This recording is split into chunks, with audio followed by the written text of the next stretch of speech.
The crisp morning air wrapped around Jake Harper as he stepped out of his rustic cabin, nestled deep in the wilderness.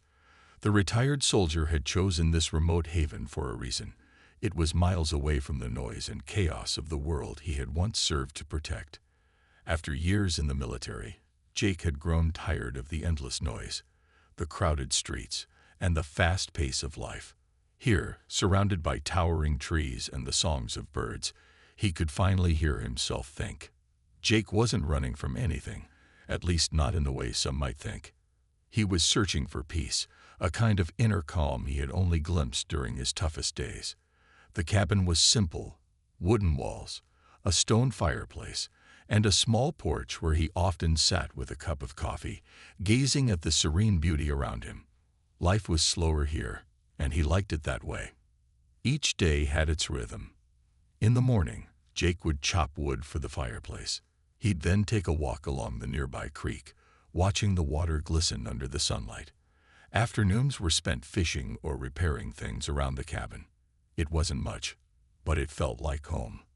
One evening, as the sun dipped below the horizon and painted the sky in shades of gold and orange, Jake decided to head into town for supplies.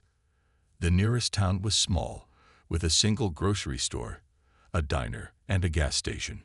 It was the kind of place where everyone knew everyone, or at least noticed when a stranger like Jake came through.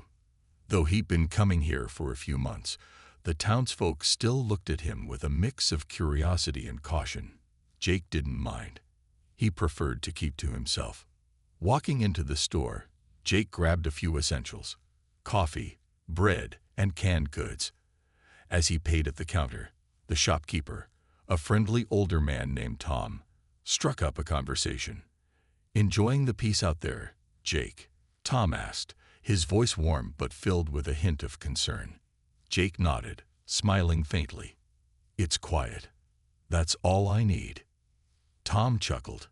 "Quiet's good, but keep your wits about you. There's been some trouble lately. Bikers coming through, causing problems. Just last week, they gave the diner owner a hard time. Folks around here don't take kindly to that kind of behavior."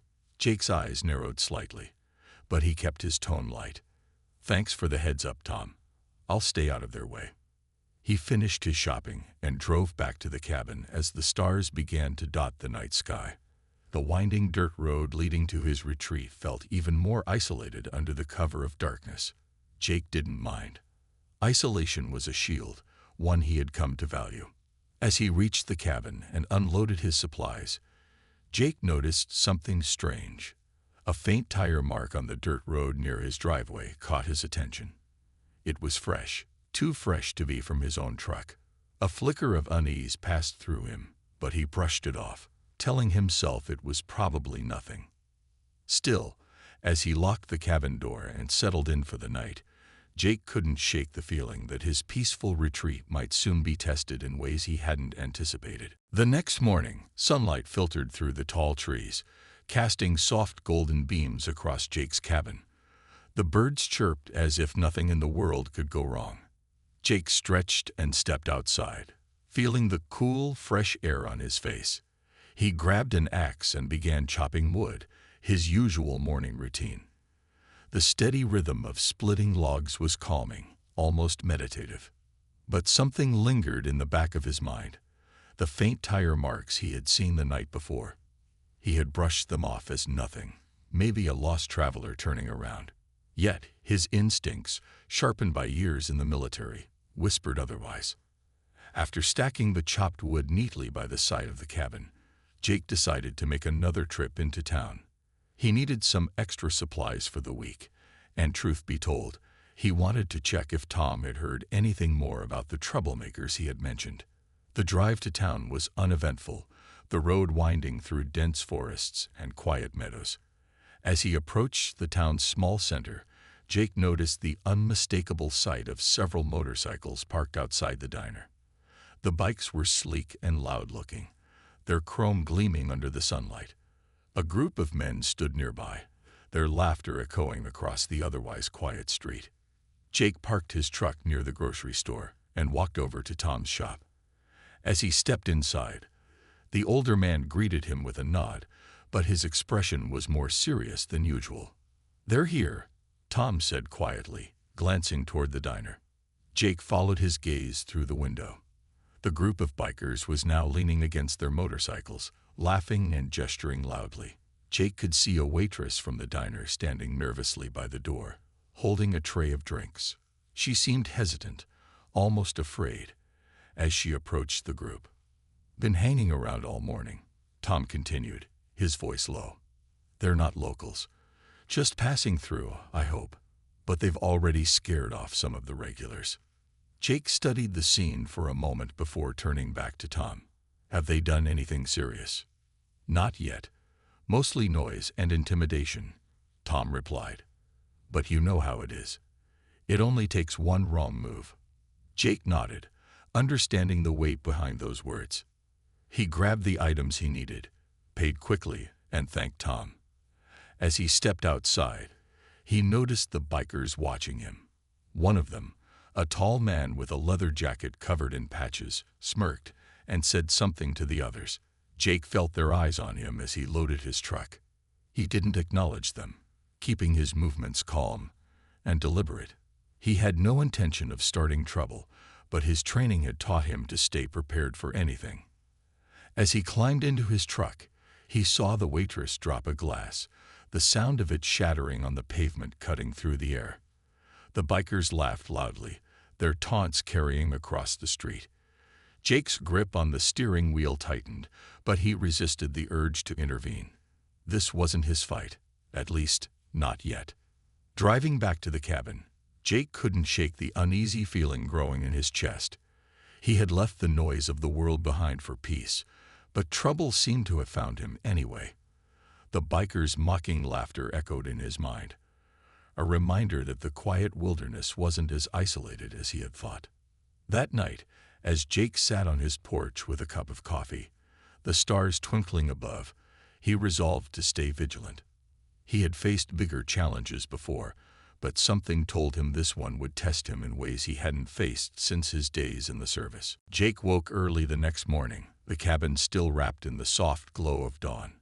The forest was alive with the hum of nature, but Jake's mind wasn't at ease. Something about the bikers lingered in his thoughts. He had dealt with dangerous people before, but this time felt different. They weren't just passing trouble. They had been watching him. He could feel it. After a quick breakfast of coffee and toast, Jake decided to check the area around his cabin. Moving through the trees with practiced silence, he scanned the ground for signs of disturbance. His instincts proved right. Near the edge of the clearing, just out of sight from the cabin, he spotted several fresh footprints. They were larger than his own, and the tread didn't match his boots. Nearby, a cigarette butt lay crushed into the dirt. Jake didn't smoke, and he hadn't had visitors. Someone had been here, watching. The realization didn't scare Jake. It sharpened his senses. Years of training kicked in, and he began to mentally map out the area. He noted the natural choke points, the high ground, and the blind spots around his cabin. If trouble was coming, he wasn't going to be caught off guard. Later that day, Jake busied himself with chores. He wanted to appear calm and unaffected, even though he was now on high alert. As the sun rose higher in the sky, Jake decided to take a short hike along the creek. He carried his old backpack with a water bottle and a small first aid kit, just in case. The creek was a peaceful place, its gentle flow a constant reassurance. But as Jake approached the usual spot where he liked to sit, he noticed something out of place. A soda can, crushed and tossed carelessly against a rock, sat in the grass. Jake's jaw tightened. He had never seen litter here before, and it wasn't the kind of place hikers frequented. Someone had been here too. Jake scanned the area carefully, his eyes tracing the line of the trees and the shadows beneath them. He didn't see anyone, but the feeling of being watched was unmistakable. He stayed for a few minutes, making it look like he wasn't bothered, before heading back to the cabin. As he walked, Jake noticed the woods were quieter than usual. The birds were silent, and even the rustling leaves seemed muted. It was the kind of stillness that set his instincts on edge. He quickened his pace, the thought of the bikers replaying in his mind. When he reached the cabin, Jake decided to prepare for the worst. He reinforced the doors and windows, using some spare wood and tools he had in the shed. He also made a mental inventory of what he had on hand: flashlights, a hunting knife, and a radio for emergencies. It wasn't much, but Jake had learned long ago that survival wasn't about having the most gear. It was about staying sharp and thinking ahead. As the sun set and darkness crept over the forest, Jake sat on the porch with his dog, Scout, by his side. The loyal German shepherd sensed his unease and stayed close.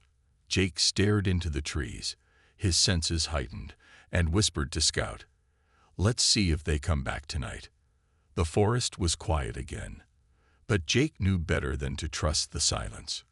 Trouble wasn't far, and he was ready for it. The night was unusually quiet, with only the soft rustle of the wind in the trees and the occasional chirp of crickets breaking the silence. Jake sat on his porch, his dog Scout lying alert by his feet. The calm felt unnatural, like the stillness before a storm. Jake's eyes scanned the dark forest, his instincts telling him that trouble was close. It started with a low, distant rumble. Jake's ears picked up the unmistakable sound of motorcycle engines. His body tensed as the noise grew louder, breaking the peace of the wilderness. Soon, the glare of headlights appeared, weaving through the trees on the dirt road leading to his cabin. Scout growled softly, sensing the tension. Jake placed a reassuring hand on the dog's head and stood, watching as 3 motorcycles pulled into the clearing. The riders killed their engines, and the silence that followed was heavy. The bikers dismounted, their leather jackets gleaming faintly in the moonlight. One of them, a tall man with a smug grin, stepped forward. "Well, well," the man said, his voice carrying an air of mockery. "Nice little setup you've got here." Jake remained calm, his face unreadable. "What do you want?" The man chuckled, his companion smirking behind him. "Just passing through. Thought we'd stop by and introduce ourselves. Name's Reggie, and you are?" "Not interested in introductions," Jake replied firmly. "If you're passing through, keep moving." Reggie's smile faded slightly, replaced by a look of irritation. "Now, that's not very neighborly of you. We were hoping for a little hospitality." Jake crossed his arms. "You've got the wrong place for that. I'd suggest you leave." Reggie glanced at his companions, then back at Jake. "Or what? You'll call the sheriff." He laughed, a mocking sound that echoed in the quiet night. Jake didn't flinch. His calm, steady demeanor only seemed to irritate Reggie more. One of the bikers kicked over a stack of firewood Jake had neatly piled earlier that day. The logs scattered across the ground, but Jake remained still, his eyes fixed on the group. "You don't look scared," Reggie said, stepping closer. "Most people would be shaking in their boots right about now." Jake's voice was low but firm. "I've seen worse than you." Reggie's smug grin faltered for a moment, but he quickly covered it up. "All right, tough guy. We'll leave you be, for now. But don't get too comfortable. We might drop by again." The bikers climbed back onto their motorcycles, their engines roaring to life. As they rode off into the night, Jake stood on the porch, watching until their taillights disappeared into the darkness. He knew they'd be back. Once the sound of the bikes faded, Jake turned to Scout. "Looks like we've got company, boy." Jake spent the rest of the night preparing. He reinforced the cabin's defenses, checking every door and window. He set up makeshift alarms using fishing line and empty cans, creating a warning system that would alert him to any intruders. As the first light of dawn broke over the horizon, Jake stood in the clearing, looking out at the forest. Trouble had come to his quiet retreat, but Jake wasn't the kind of man to back down. The bikers thought they had the upper hand, but they had no idea who they were dealing with. The morning sun rose over the forest, casting long shadows across the clearing. Jake Harper was already awake, having slept lightly, if at all. The visit from the bikers the night before had made one thing clear: They weren't just passing through. They were looking for trouble. And if they came back, Jake intended to be ready. Jake moved around the cabin with purpose, his years of military experience guiding his every decision. First, he surveyed the area, noting the positions of trees, bushes, and natural cover around the cabin. If the bikers returned, he would need to control the space and limit their movements. He spent the morning preparing traps. Using fishing line and empty tin cans, he created simple noise alarms around the perimeter of the cabin. If anyone tried to sneak through the forest, the rattling cans would give them away. He also reinforced the cabin itself, securing the doors and windows with extra wooden planks and nails from his shed. Scout, his loyal German shepherd, followed him closely, as if sensing the seriousness of the situation. Jake paused to give the dog a pat on the head. "You're my second line of defense, buddy," he said with a small smile. Scout wagged his tail, his sharp eyes scanning the forest. By midday, Jake was in full survival mode. He retrieved an old hunting bow and a quiver of arrows from the storage chest under his bed. The bow wasn't fancy, but it was reliable. Jake had spent years perfecting his aim, and he trusted it more than anything else he owned. He also sharpened a sturdy hunting knife and tucked it into his belt. Once the physical preparations were done, Jake turned his focus to his surroundings. He identified natural choke points, areas where the forest narrowed or the terrain became rocky, and mentally mapped out escape routes. If things got out of hand, he needed a plan to outmaneuver the bikers. Despite his preparations, Jake wasn't looking for a fight. He had left the military to find peace, not conflict. But peace, he knew, sometimes came at a cost. He wasn't the type to start trouble, but if trouble came to him, he wouldn't back down. By late afternoon, Jake sat on the porch, sipping a cup of coffee as he watched the tree line. The forest seemed calm, but Jake's instincts told him it was only the calm before the storm. Scout lay at his feet, ears twitching at every rustle in the bushes. As the sun dipped lower in the sky, Jake heard the distant rumble of motorcycles again. This time, the sound was closer, more deliberate. He stood, his hand instinctively reaching for the bow, propped against the porch railing. Scout growled softly, his body tense. The bikers were coming back. Jake's heart beat steadily, his mind already racing through the plans he had made. He took a deep breath, his eyes narrowing as the sound of the engines grew louder. This was no longer about them trying to intimidate him. They were testing his resolve, and Jake had no intention of failing the test. As the first bike headlights pierced through the trees, Jake muttered to himself, "All right, let's see what you've got."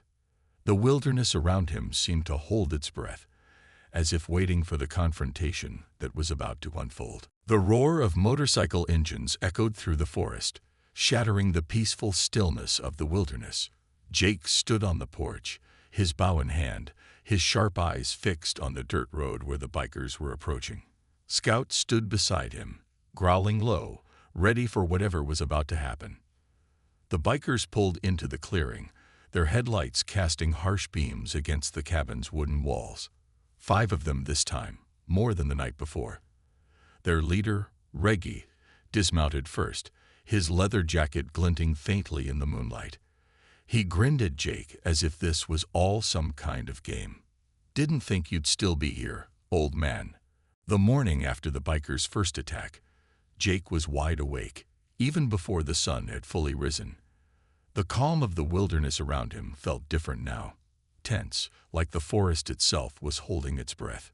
Jake had always relied on his instincts, and they were telling him that trouble wasn't done with him yet. The bikers would be back, and when they returned, it wouldn't be just to scare him.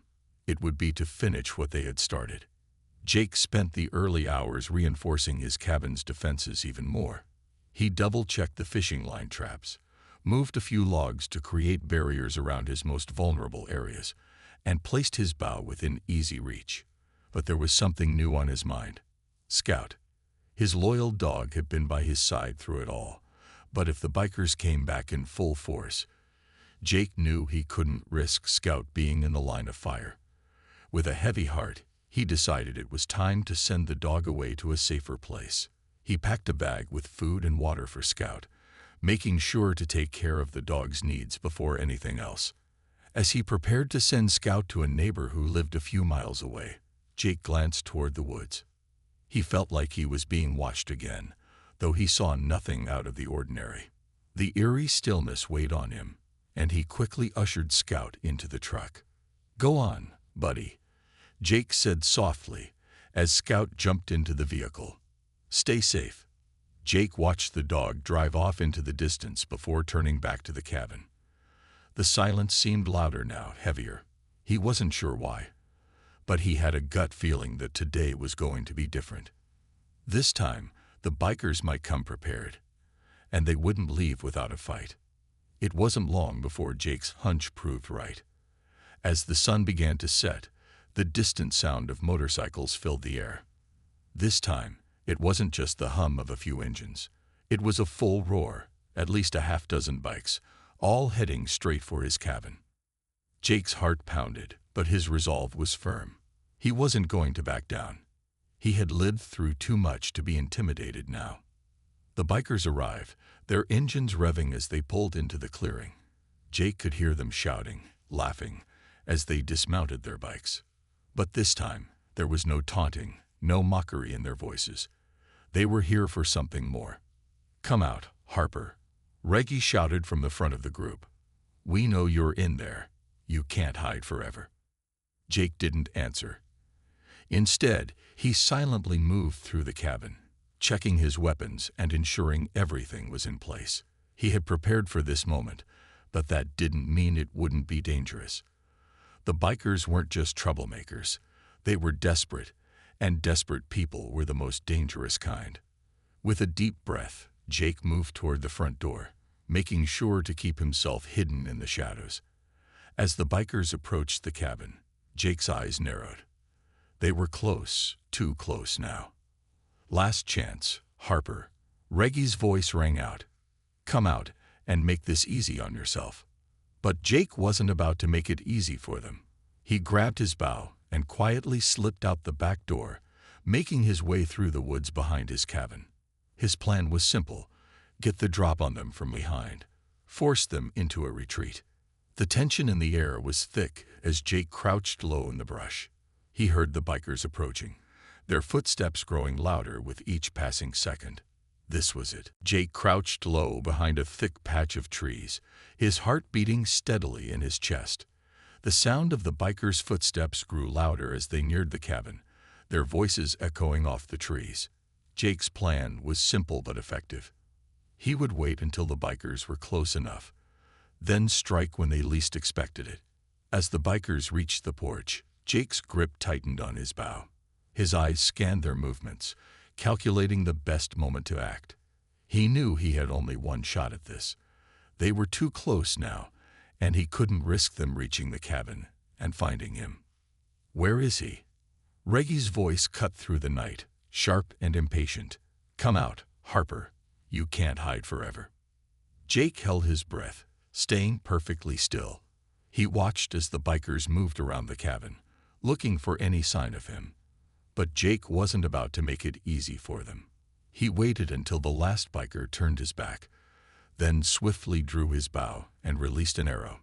The arrow flew through the air, striking the biker in the leg with a sharp thud. The man howled in pain, collapsing to the ground. The others spun around, startled by the sudden attack, but Jake had already moved, using the trees for cover as he quickly moved toward them. "Who the hell was that?" one of the bikers shouted. Reggie's face twisted in anger. "It's him. He's trying to fight back. Get him." Jake was already several steps ahead, having anticipated their response. He moved through the forest with precision, never staying in one spot for too long. As the bikers rushed forward, he triggered another trap, sending a log swinging down into their path, knocking two of them off balance. The bikers were now panicked, confused, and disoriented. They had come with the intention of intimidating Jake, but they had underestimated him. The more they tried to push forward, the more Jake's traps slowed them down. It was a game of patience, and Jake was winning. From his hiding spot, Jake took another shot, this time hitting a bike's tire, causing it to deflate with a loud hiss. The bikers, now stuck and frustrated, began to argue among themselves, their anger growing with each passing second. "Enough!" Reggie yelled, his patience wearing thin. He pulled out a weapon, but before he could aim it, Jake was already on the move. With a swift, calculated motion, Jake rushed toward the group, using the shadows for cover. He caught Reggie by surprise, knocking the weapon from his hands and forcing him to the ground. The other bikers, now realizing they were outmatched, looked to their leader for guidance. But Reggie, humiliated and pinned beneath Jake, could only glare in frustration. Jake stood tall over him, his expression calm but unwavering. "Last chance," Jake said, his voice cold and firm. "Leave now, or I won't hesitate to call the authorities." Reggie gritted his teeth, his pride clearly bruised. But as he looked at the others, they all seemed to come to the same realization. They had been beaten. One by one, they dropped their weapons and slowly backed away. With the situation now under control, Jake took a deep breath. He had faced danger and come out on top, but the fight had been harder than he had anticipated. As the bikers turned and retreated, Jake stood in the clearing, watching them disappear into the distance. He knew they wouldn't be back today, but it wasn't over. Jake was ready for whatever came next. For now, though, he could breathe easy, knowing that he had protected his home and proved once again that there was no place for bullies in the wilderness. The sun was just beginning to rise, painting the sky in shades of pink and orange as Jake stood on his porch, watching the last of the bikers' taillights disappear into the distance. The clearing around his cabin had returned to its usual calm, but Jake knew the peace wouldn't last forever. He had dealt with the bikers for now, but trouble had a way of finding him, no matter how far he tried to escape. He walked to the edge of the porch and took a deep breath, letting the crisp morning air fill his lungs. The forest around him seemed alive again, the soft rustling of leaves and the distant calls of birds a reminder of the beauty that surrounded him. For the first time in what felt like ages, Jake allowed himself to relax. The tension in his shoulders eased, and his mind began to quiet. But the battle wasn't over. Not yet. Jake knew the bikers wouldn't forget what had happened. He'd seen enough to know that they would likely regroup and try again. But he wasn't going to let fear take over. The fight hadn't been easy, but Jake had learned long ago that the most important thing was to stand firm when it mattered. He had defended his home, and he was proud of that. As he stepped back inside the cabin, Jake felt the weight of the last few days press against him. It had been a long time since he had been involved in a fight like this. The time he had spent in the military had shaped him, taught him how to survive. But this was different. This was his home, his sanctuary. It wasn't just about physical strength. It was about protecting something precious. Jake grabbed a mug from the kitchen, poured himself a fresh cup of coffee, and sat at the table, his thoughts racing. He didn't regret what had happened. The bikers had come looking for trouble, and they had found it. But as he thought about the future, he knew that staying in one place would only draw more attention. It was only a matter of time before someone else came looking for a fight. But Jake wasn't ready to leave just yet. There was something about this place, something that had drawn him here in the first place. The cabin, the forest, the peace. It was more than just a home. It was a chance to heal, to rebuild. And that was something he wasn't willing to give up easily. Later that afternoon, Jake made his way into town. He needed supplies, but there was another reason he was going. As he walked into the small local diner, he noticed the familiar faces of the townsfolk, all going about their daily routines. Tom, the shopkeeper, waved from across the room. "You look like you've seen a ghost," Tom said, raising an eyebrow. "What happened?" Jake smiled and shook his head. "Just some visitors. Nothing I couldn't handle." Tom raised an eyebrow, clearly skeptical, but choosing not to press. "Well, I'm glad you're all right. We don't get much excitement around here, but you sure stirred things up." Jake nodded. "I'll be fine. Just wanted to make sure the word got out, in case they come back." Tom nodded, understanding the unspoken warning. "You know, we got your back, Jake. This town doesn't take kindly to troublemakers." Jake appreciated the sentiment. As he finished his meal, he realized that despite everything, he had found something here, a community. And that, more than anything, gave him hope. As he left the diner, Jake felt lighter. He knew he wasn't done with the bikers yet, but for the first time in days, he was ready to face whatever came next. The wilderness was no longer just a place of escape. It was a place of strength, a place where he could stand his ground. Jake Harper wasn't just a soldier anymore. He was a man who had found his peace, and he would fight to protect it, no matter the cost.